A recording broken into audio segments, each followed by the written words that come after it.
کھانے کی میز پہ چاولوں کی ڈش رکھتے ہوئے بشریٰ نے ایک طائرانہ جائزہ لیا اور طمانینت بھرا سانس لے کر لاؤنج میں بیٹھے شوہر، داماد اور بیٹی کو محبت بھری نظروں سے دیکھا۔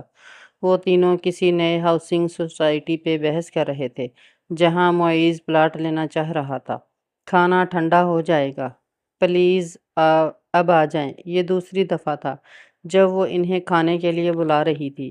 میرے خیال میں ڈیڈی، یہ ساری ڈسکشن کھانے کے دوران بھی ہو سکتی ہے۔ ممی دوبارہ بلا چکی ہیں، دانین کو ہی خیال آیا، اور وہ ان دونوں مرد حضرات کو اپنی جگہ سے اٹھانے میں کامیاب ہوئی۔ اتنا کچھ آنٹی، آپ نے اکیلے اتنا کچھ بنا لیا ہے، اس کی بھلا کیا ضرورت تھی؟ ہم کون سا یہاں ایک دن کے مہمان ہیں؟ کھانے کی میز پہ اتنا اہتمام دیکھ کر معیز نے کرسی گھسیٹتے ہوئے بشریٰ کو مخاطب کیا۔ بھلے تم لوگ ساری زندگی رہو، اپنا ہی گھر ہے تمہارا۔ بشریٰ کی جگہ سائم نے بہت محبت سے داماد کے سامنے بیٹھتے ہوئے جواب دیا۔ بشریٰ بس مسکرا دیں۔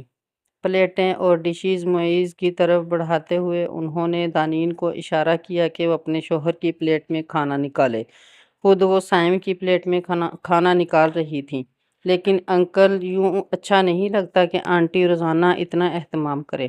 بھئی، پہلی بار تو اہتمام بنتا ہے نا۔ اب کھانا شروع کرو۔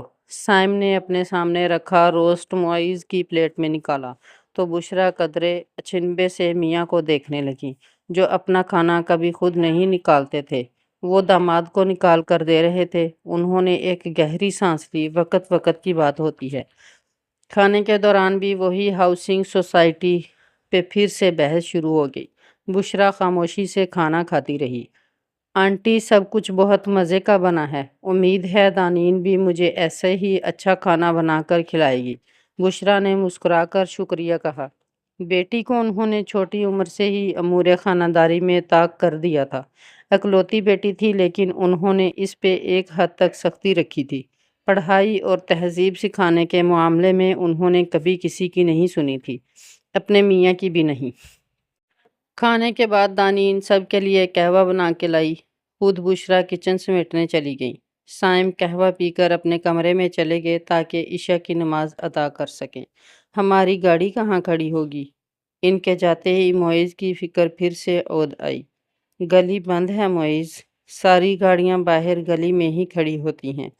ڈیڈی کی گاڑی بھی باہر ہی ہوتی ہے۔ آپ کو کیوں تسلی نہیں ہو رہی کہ کوئی مسئلہ ہوگا؟ گھر پہ مشکل 4 مرلے کا تھا اور اتنی سی جگہ میں پورچ کی گنجائش تو تھی نہیں، اسی لیے گاڑی باہر ہی کھڑا ہونا تھی۔ قریب میں کوئی کار پارکنگ نہیں ہے؟ معیز کو یوں اتنی مہنگی گاڑی گلی میں کھڑی کرنا مناسب نہیں لگ رہا تھا۔ معیز، گلی بالکل سیف ہے، یہاں کبھی چوری نہیں ہوئی، ہم پچھلے 7 سال سے یہیں رہ رہے ہیں۔ بات صرف چوری کی تو نہیں ہے نا؟ باہر آتے جاتے کسی کی بھی گاڑی لگ سکتی ہے، ایک ڈینٹ بھی پڑا اور گاڑی کی قیمت گئی۔ ویسے بھی باہر کھڑی تمام گاڑیاں چھوٹی اور سستی ہیں، خراب بھی ہو جائیں تو کون سا بڑا مسئلہ ہے؟ میں اپنی اتنی مہنگی گاڑی کو یوں گلی میں نہیں چھوڑ سکتا۔ دانین چپ ہو گئی۔ ان دونوں کی شادی کو 1.5 مہینہ ہوا تھا، اور اس دوران اتنا تو وہ جان ہی گئی تھی کہ معیز اچھے مزاج کا تھا، سب کے سامنے اسے اہمیت دیتا تھا، اس کی چھوٹی چھوٹی چیزوں کا خیال رکھتا تھا، اس سے برملا محبت کا اظہار کرتا تھا۔ لیکن اس سب کے باوجود ایک بری عادت اس میں تھی کہ وہ دانین کو وقتاً فوقتاً اپنی مالی حیثیت جتاتا رہتا تھا۔ ہماری طرف کی ساری دعوتوں میں تم بری کے کپڑے پہن کر جاؤ گی۔ امی نے بہت بھاری کامدار جوڑے بنوائے ہیں، پتہ لگنا چاہیے کہ تم ہمارے خاندان کی بہو ہو۔ اس کے جہیز کے ذرا ہلکے سوٹ کو دیکھتے ہی اس نے الماری میں واپس رکھ کر اس کے لیے ایک بھاری کامدانی سوٹ نکالا۔ سوٹ بھلے بہت پیارا تھا، لیکن دانین نے اپنے جہیز کے جوڑے بھی بڑی محبت سے بنوائے تھے۔ ہاں، وہ قیمتی نہیں تھے۔ شادی کے تحائف میں جو اچھے تھے وہ میں نے رکھ لیے ہیں، جو لو کوالٹی کے تھے وہ الگ کر دیے ہیں، کام والی کو دے دینا۔ اس نے خاموشی سے سر ہلا دیا۔ اور جب لو کوالٹی تحائف دیکھے تو ان میں زیادہ تر وہی تھے جو اس کی طرف سے رشتہ داروں نے دیے تھے۔ اس کا دل تھوڑا دکھی ہوا تھا، لیکن پھر بحث سے بچنے کے لیے اس نے وہی کیا جو معیز نے کہا۔ ہمارے گھر میں ہر چیز برانڈڈ آتی ہے دانین، ہم لوکل مارکیٹ کی کوئی چیز نہیں خریدتے۔ تم کوشش کرو کہ آئندہ ایسی کوئی چیز پسند مت کرو۔ شاپنگ کے دوران ایک عام سی دکان سے کچھ پسند آ جانے پہ اس نے دانین کو وہ خریدنے نہیں دی تھی۔ کمپنی کی طرف سے لاہور میں اس کی 1 مہینے کی ٹریننگ تھی۔ یوں تو معیز کے ماموں اور خالہ بھی لاہور میں ہی مقیم تھے اور انہی کی بدولت ان دونوں کا رشتہ ہوا تھا، لیکن دانین نے ہی معیز کو منایا تھا کہ وہ 1 مہینہ اپنے میکے میں رہنا چاہتی ہے۔ جب والدین کا گھر موجود تھا اور وہ اپنے ہی شہر میں جا رہی تھی تو کیوں نہ وہاں رہتی۔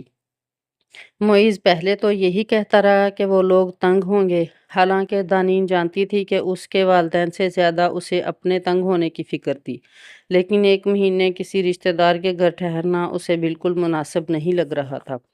معیز نے تو یوں بھی ہفتے کے 7 دن صبح سے رات ٹریننگ پہ ہونا تھا، ایسے میں بھلا وہ رشتہ داروں کے گھر اکیلی کیا کرتی۔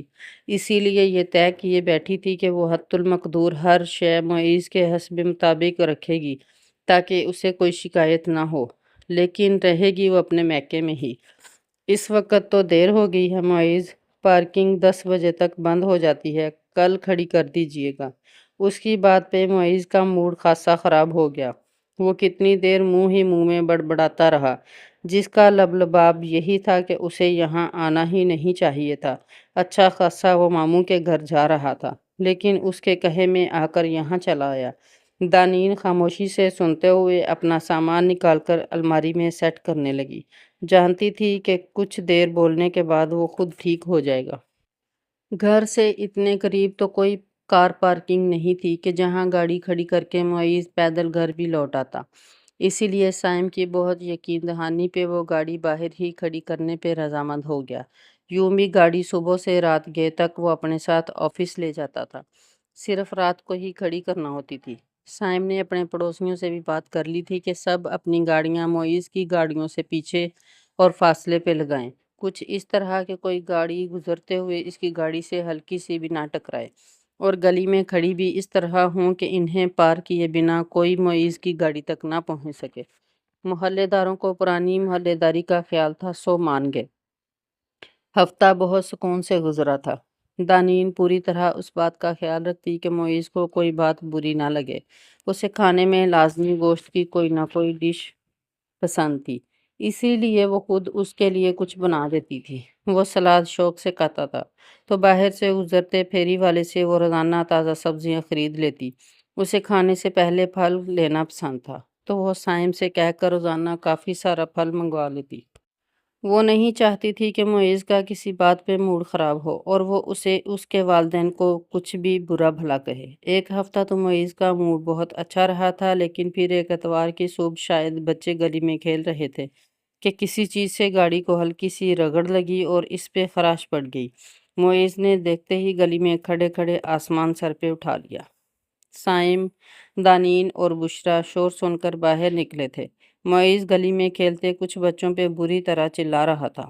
معیز پلیز چھوڑ دیں۔ دانین اسے خاموش کروا کر اندر لے جانا چاہتی تھی، لیکن وہ اس کی سن ہی نہیں رہا تھا۔ وہ بچوں پہ چلا رہا تھا، ان کے والدین کو برا بھلا سنا رہا تھا۔ اس وقت دیکھ کر لگتا ہی نہیں تھا کہ وہ اتنا پڑھا لکھا اور اتنی اچھی نوکری کرتا ہے، بالکل جاہلوں کی طرح کا برتاؤ تھا۔ معیز بیٹا معمولی سی لگی ہے، بلکہ کچھ زیادہ پتہ بھی نہیں چل رہا، جانے دو بچے ہیں، اب کیا اتنی سی بات پہ اتنا غصہ کرنا۔ سائم نے اسے نرمی سے کہتے ہوئے ٹھنڈا کرنا چاہا۔ معمولی سی لگی ہے، یا یہ معمولی سی لگی ہے؟ اتنی مہنگی گاڑی پہ ایک کرونچ آپ کے نزدیک معمولی بات ہے؟ آپ لوئر مڈل کلاس کو پتہ بھی ہے کہ اس گاڑی کی قیمت ہے کیا؟ یہ ڈبیا سی گاڑی اور ڈربا سا گھر ساری زندگی میں بنایا ہے، آپ کو کیا اندازہ ایسی باتوں کا؟ وہ سائم کی بات پہ یکدم پھٹا تھا۔ دانین پھٹی آنکھوں سے اپنے شوہر کو دیکھ رہی تھی، جس نے گلی کے بیچوں بیچ کھڑے ہو کر اونچی آواز میں اس کے باپ کو سنایا تھا۔ سائم کی تو حالت ایسی تھی کہ جیسے وہ کھڑے کھڑے مر چکے ہوں۔ گیٹ میں کھڑی بشرا کا رنگ پھیکا پڑا اور وہ اندر کی طرف ہٹ گئیں۔ سائم غصے سے اندر چلا گیا۔ دانین نے باپ کو دیکھا اور اس کی طرف بڑھی۔ ڈیڈی آپ ٹھیک ہیں نا؟ سائم نے بیٹی کا چہرہ دیکھا اور آنسو پی لیے۔ سر اسبات میں ہلاتے اس کا چہرہ تھپکا جو متفکر سی باپ کو دیکھ رہی تھی۔ دانین نے سائم کا ہاتھ تھام لیا اور اسے اندر لے جانے لگی۔ ناشتے کی تیاری کے دوران بشرا اور دانین بالکل خاموش تھیں۔ ناشتہ لگا تو میز پہ بھی سب خاموش تھے۔ سائم جو ہمیشہ معیز کے سامنے بیٹھتے تاکہ اس کی پلیٹ میں وقتاً فوقتاً کچھ نہ کچھ ڈالتے رہیں، سر جھکائے خاموشی سے ناشتہ کرتے رہے۔ اپنی اتنی سبکی محسوس ہو رہی تھی کہ ناشتہ تک نہیں کیا جا رہا تھا۔ میز پہ غیر معمولی خاموشی تھی۔ معیز نے سب کے بجھے چہرے دیکھے اور ناشتہ ادھورا چھوڑ کر اٹھ گیا۔ کسی نے اسے نہیں روکا، حتیٰ کہ دانین نے بھی نہیں۔ دانی، جا کر معیز کو دیکھو، اس نے ناشتہ پورا نہیں کیا، چائے بھی نہیں لی، اسے چائے تو دے آؤ۔ بشرا نے بیٹی کی طرف چائے کا کپ بڑھایا۔ کرنا ہوگا تو کر لیں گے ممی، میں ایسے شخص کے پیچھے پیچھے نہیں پھر سکتی جس نے میرے باپ کی اتنی بے عزتی کی ہو۔ دانین کی آنکھوں میں آنسو چمکے تو بشرا نے اس کا ہاتھ تھپکا۔ وہ شوہر ہے تمہارا، تم اس سے ایسے لاپرواہ نہیں ہو سکتی۔ اپنے گھر کے لیے بہت سی باتیں برداشت کرنا پڑتی ہیں۔ وہ غصے کا تیز ہے تو تم بھی کیا اس کا مقابلہ کرو گی؟ ایسے تو رشتہ نہیں چل سکتا، کسی ایک کو نرمی دکھانا پڑتی ہے۔ جاؤ اس کے لیے چائے لے جاؤ۔ دانین کو بادل نخواستہ اٹھنا پڑا۔ اپنی اور معیز کی چائے بنا کر وہ کمرے میں لے گئی۔ سائم کو دیکھتے بشرا نے پیالی اٹھائی۔ آپ کی چائے نکالوں؟ میں سمجھتا تھا کہ اللہ نے اور اولاد نہیں دی تو چلو داماد کی شکل میں بیٹا مل گیا ہے، لیکن اس نے بیٹا بن کر نہیں دکھایا۔ داماد ہی سمجھا، تبھی اپنا پلہ بھاری رکھنے کے لیے مجھے سب کے سامنے بے عزت کر دیا۔ دکھی سے سر جھکائے بیٹھے تھے۔ بشرا چائے نکالنے لگی۔ دانین کی حالت دیکھو، چہرہ کیسے اتر گیا ہے میری بیٹی کا۔ کیوں نہ اترے چہرہ، کوئی بیٹی کیسے اپنے والدین کی بے عزتی برداشت کر سکتی ہے؟ بشرا نے گہری سانس لی اور کپ میں چائے نکالنے لگی۔ غصہ اترے گا تو ٹھیک ہو جائے گا، دانین بھی سنبھل جائے گی۔ کیا ٹھیک ہو جائے گا؟ جو دل برا ہو گیا وہ ٹھیک ہو سکتا ہے کیا؟ یہ تو آپ خود سے پوچھیں کہ جب دل برے ہو جاتے ہیں تو وہ پھر سے ٹھیک ہو جاتے ہیں کیا؟ بشرا نے سادگی سے کہا، لیکن سائم چونکے تھے۔ کہنا کیا چاہتی ہو تم؟ یہی کہ اکثر کہانی خود کو دہراتی ہے۔ ان کا کپ ان کی طرف بڑھا کر وہ میز سے اٹھ گئیں۔ سائم بالکل بت بنے انہیں دیکھ کر رہ گئے۔ بشرا کی امی مزاجاً بہت سادہ سی خاتون تھیں۔ انہوں نے اکیلے اپنی اولاد کی پرورش کی تھی۔ جب وہ تینوں چھوٹے تھے تو والد صاحب ڈنکی لگا کر انگلستان چلے گئے تھے۔ غیر قانونی طور پہ جانے والے پھر ساری عمر قانون سے بھاگتے ہی رہتے ہیں۔ 12 سال تک گھر والے ان کی شکل دیکھنے کو ترس گئے۔ جب شوہریت ملنے کا وقت آیا تو دل کا دورہ جان لے گیا۔ یوں اس کی اور بھائی کی یادداشت میں تو ابو کی تھوڑی سی شیبہ تھی، لیکن چھوٹی فروا کو تو باپ کی صورت بالکل یاد نہ تھی۔ امی ہی ان کے لیے باپ بھی تھیں اور ماں بھی، جنہوں نے زمانے بھر کا سرد گرم سہ کر انہیں پالا تھا۔ ان تین بھائی بہنوں کے لیے امی آخری حد تھی۔ جو اس کو پار کرتا پھر وہ ان کی دنیا سے پار ہوتا۔ بشرا ان میں بڑی تھی، لیکن ماں کی طرح متحمل مزاج تھی۔ امی کی غیر موجودگی میں وہ باقی دونوں کے لیے ماں ہی بن جاتی۔ فروا چونکہ سب سے چھوٹی تھی، سب کی لاڈلی رہی تھی، اسی لیے اس کا مزاج بھی تیکھا تھا۔ یوں تو امی نے ان بھائی بہنوں کی تربیت ایسی کی تھی کہ وہ اپنے کام سے کام رکھنے والے تھے، کبھی کسی کے معاملات میں نہیں بولتے تھے، کبھی کسی کا برا نہیں چاہتے تھے، لیکن اگر امی پہ کوئی انگلی بھی اٹھاتا تو وہ تمام تربیت جاتی کھڈے میں۔ کیا فائدہ تم لوگوں کی اچھی تربیت کا جب زبان ہی قابو میں نہ ہو تو؟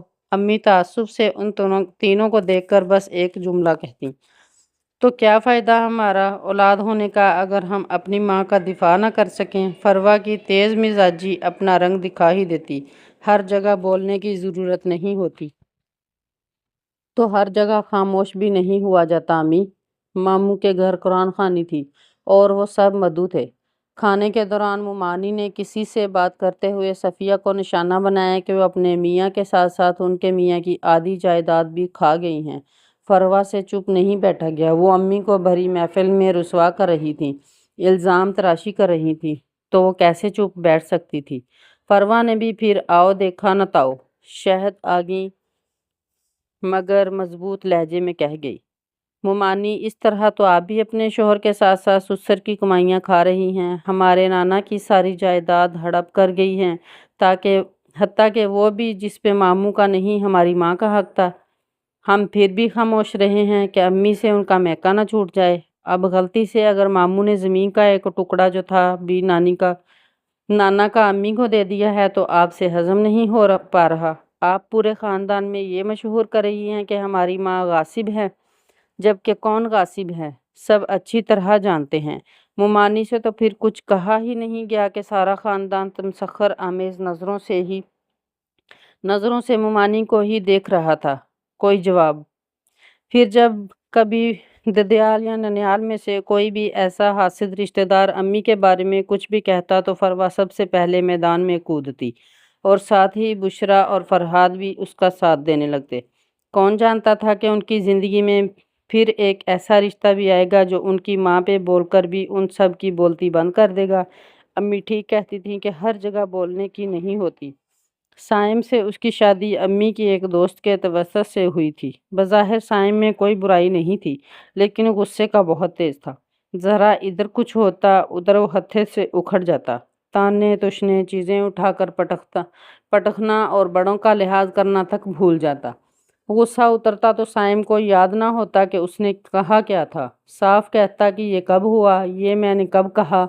سائم کی یہ عادت بشرا کے لیے قابل قبول ہوتی کہ اگر یہ اس کی اپنی ذات تک ہی محدود ہوتی تو زیادہ برا یہ ہوا کہ سائم کے اس غصے کا شکار بشرا کے گھر والے ہونے لگے۔ تمہارے میاں نے آج یہاں آ کر امی سے بہت بدتمیزی سے بات کی ہے کہ تم کھانا لیٹ بناتی ہو، یہ تم دونوں کے آپس کا معاملہ ہے، تم گھر کو کیسے سنبھالتی ہو اس سے امی کا کیا لینا دینا ہے؟ وہ یہاں آ کر امی پہ کیوں چلا رہے ہیں؟ امی کی تربیت پہ کیوں سوال اٹھا رہے ہیں؟ پہلی بار تھا جب فروا کا اسے فون آیا اور وہ بالکل گنگ رہ گئی۔ رات ڈرامے کی آخری قسط دیکھنے کے چکر میں کھانا ذرا دیر سے تیار ہوا تھا، جس پہ پہلی بار سائم اس پہ بری طرح چلایا تھا۔ بشرا نے معذرت بھی کی تھی کہ اس سے غلطی ہو گئی، لیکن سائم اسی وقت گھر سے کھانا کھائے بنا نکل گیا تھا۔ جب آیا تو پرسکون تھا۔ بشرا کو یہی لگا کہ وہ باہر سے گھوم پھر کر آیا ہے تو مزاج بہتر ہو گیا ہے۔ اس کے تو فرشتوں کو بھی خبر نہیں تھی کہ وہ سیدھا اس کی ماں کے گھر گیا ہوگا اور وہاں جا کر سارا غصہ ان پہ انڈیل آیا ہوگا۔ آپ نے امی سے کیا کہا ہے؟ فروا کی کال نے اس کا دماغ گھما دیا تھا، لیکن اس نے پھر بھی گہرے سانس لے کر خود کو پرسکون کرنے کی مقدور بھر کوشش کی تھی۔ میں نے تو کچھ بھی ایسا نہیں کہا۔ وہ بخوبی جانتی تھی کہ وہ کہہ سن کر اسی طرح بھول جاتا تھا، لیکن جن کو کہتا تھا وہ تھوڑا ہی بھولتے تھے۔ آپ نے امی سے یہ کہا کہ انہوں نے میری کوئی تربیت نہیں کی، مجھے کچھ نہیں سکھایا؟ غصے سے اس کی آواز پھٹ گئی تھی۔ آواز نیچی رکھو، یہ کون سا انداز ہے بات کرنے کا؟ اور کیا وہ انداز ٹھیک تھا جو آپ نے میری ماں کے ساتھ اپنایا؟ وہ آپ کی ماں کی جگہ ہیں، آپ سے عمر میں بڑی ہیں، اتنا بھی آپ نے نہیں سوچا؟ آنسو ماں کی ہتک پہ بہہ رہے تھے۔